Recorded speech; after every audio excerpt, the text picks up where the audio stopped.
ভোজন রসিক বাঙালি তাদের ভোজন আর রসনা তৃপ্তির জন্য আমি আজকে হাজির হয়ে গেছি দারুণ স্বাদের এরকম পিঠের রেসিপি নিয়ে। যখন পিঠে খেতে ইচ্ছে করে কিংবা মিষ্টি জাতীয় কোনো কিছু খেতে ইচ্ছে করে তখন বানিয়ে নিন এইরকম দারুণ স্বাদের পিঠের রেসিপি।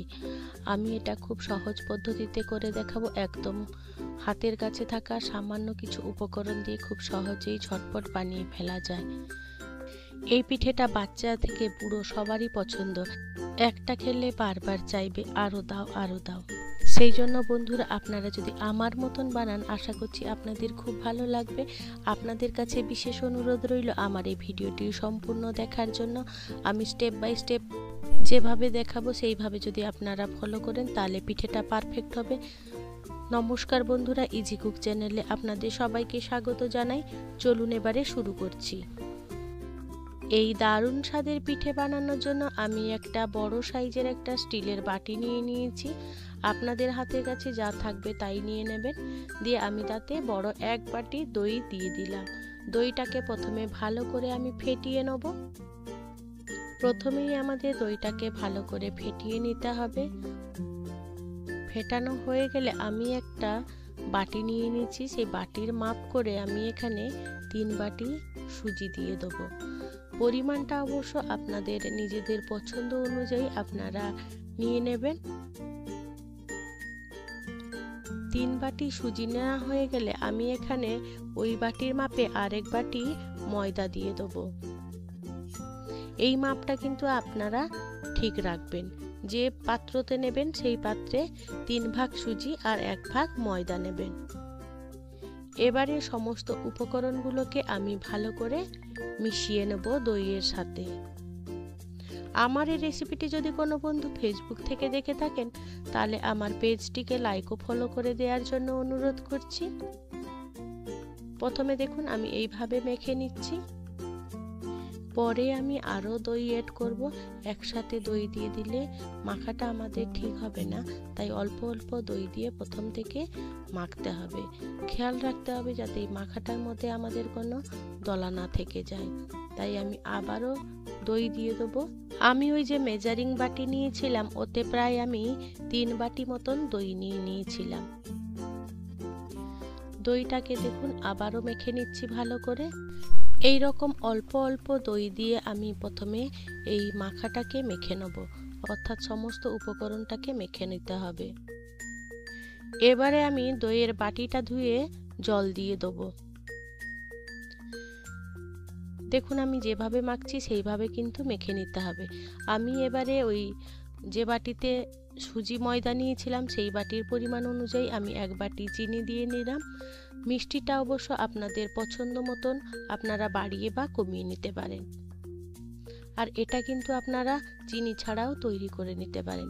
এবারে আমি দিয়ে দিলাম স্বাদ মতো নুন।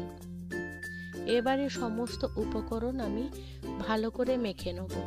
খুব ভালো করে মেখে নিতে হবে আর খেয়াল রাখতে হবে যাতে কোনো রকম এই মাখাটাতে কোনো রকম দলা না থাকে।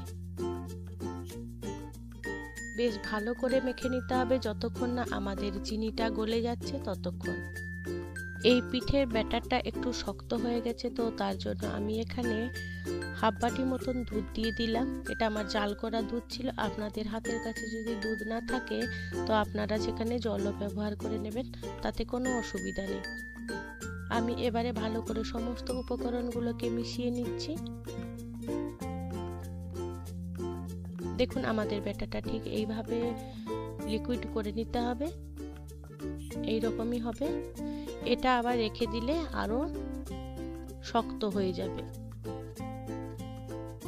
তো এবারে আমি এটাকে ঢাকা চাপা দিয়ে রেখে দিলাম প্রায় 1 থেকে 2 ঘন্টার মতন। আপনাদের হাতের কাছে যদি সময় না থাকে তাহলে আপনারা মিনিমাম আধ ঘন্টা এটাকে রেস্টে রেখে দেবেন। আমি দেখুন 2 ঘন্টার পর ফিরে এলাম। আমার ব্যাটারটা ঠিক এই রকম শক্ত হয়েছে, এইভাবেই করে নিতে হবে। এবারে আমি এখানে দিয়ে দেবো হাফ চামচের মতন বেকিং সোডা, দিয়ে এর উপরে সামান্য একটু জল দিয়ে দেবো। দিয়ে এটাকে একটু অ্যাক্টিভ করে নেব। দিয়ে আবারও সমস্ত উপকরণগুলোকে আমি মিশিয়ে নেব।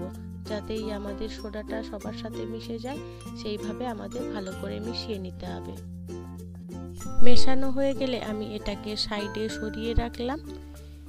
এবারে আমি গ্যাসের কাছে চলে এলাম। গ্যাসে আমি একটা ইডলি ফ্রেম বসিয়ে দিলাম। আপনাদের কাছে যদি ইডলি ফ্রেম না থাকে তাহলে আপনারা এমনি কড়াইতে বসিয়ে দিতে পারবেন একটা ফুটো ফুটো ঢাকা, তার উপরে বাটি দিয়েও এই পিঠের রেসিপিটা বানিয়ে নিতে পারেন। ইডলি ফ্রেমে অনেক সময় জলের দাগ হয়, তার জন্য আমি এক টুকরো লেবু দিয়ে দিলাম যাতে এই জলের দাগটা না হয় তার জন্য। এবারে এটা গরম হতে থাক, আমি এদিকে পিঠেটা রেডি করে নিই।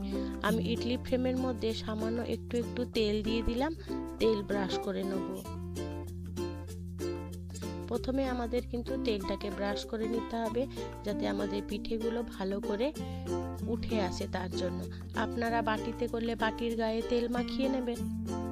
আমি ব্যাটারটাকে এরকম হাতা করে দিয়ে দেবো, পুরো ভর্তি ভর্তি করে দেবো না, আমি একটু কম রেখেই দেবো যেহেতু এটা আমাদের ফুলে উঠবে তার জন্য। এবারে আমি পিঠেটাকে একটু ডেকোরেশন করে নিচ্ছি। আমি এখানে চেরি দিয়ে দিচ্ছি, কাজু দিয়ে দিচ্ছি, কিশমিশ দিয়ে দিচ্ছি। আপনাদের পছন্দ অনুযায়ী আপনারা সেইভাবে ডেকোরেশন করে নেবেন। তো এইভাবে আমি সমস্ত ব্যাটারটা রেডি করে নিলাম।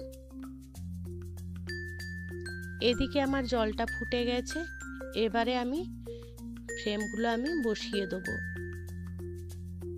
একদম লো টু মিডিয়াম আঁচে করে এই রান্নাটা করে নিতে হবে। এক এক করে আমি বসিয়ে দিলাম। এবারে ঢাকা দিয়ে আমি এটাকে প্রায় 10 মিনিট মতন হতে দেবো।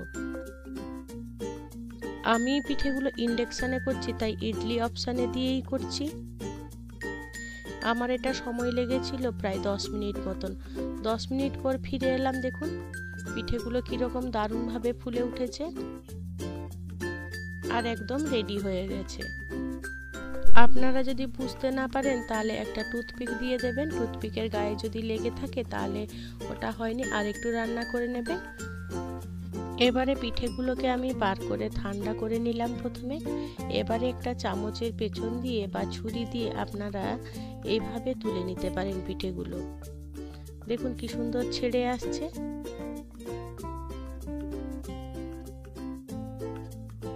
আর নরম তুলতুলে হয়েছে একেবারে। দেখুন কত সুন্দর হয়েছে। এইভাবে আমি এক এক করে আবারও বানিয়ে নেব সেম প্রসেসে। আমার এই রেসিপিটি যদি কোনো বন্ধু ইউটিউব থেকে দেখে থাকেন তাহলে আমার এই ক্ষুদ্র চ্যানেলটিকে সাবস্ক্রাইব করে আমার পাশে থাকার জন্য অনুরোধ করছি।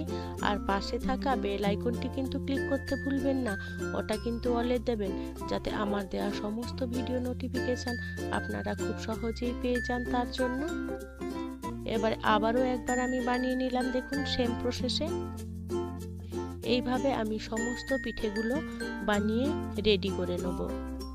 বন্ধুরা, আপনাদের কোন পিঠে পছন্দ সেটা কিন্তু আপনারা আমাকে কমেন্টে জানাতে ভুলবেন না।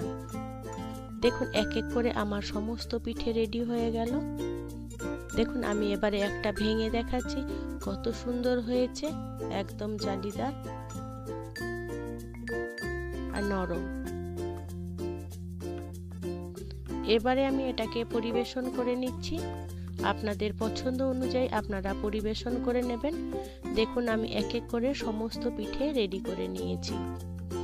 বন্ধুরা, আজকে আমার রেসিপিটি আপনাদের কেমন লাগলো সেটা কিন্তু কমেন্টে জানাতে ভুলবেন না। যদি ভালো লেগে থাকে ছোট্ট একটা লাইক করে দেবেন। আপনাদের এই ছোট্ট ছোট্ট লাইক আমাকে অনেক ইন্সপায়ার করে নিত্য নতুন রেসিপি বানানোর জন্য।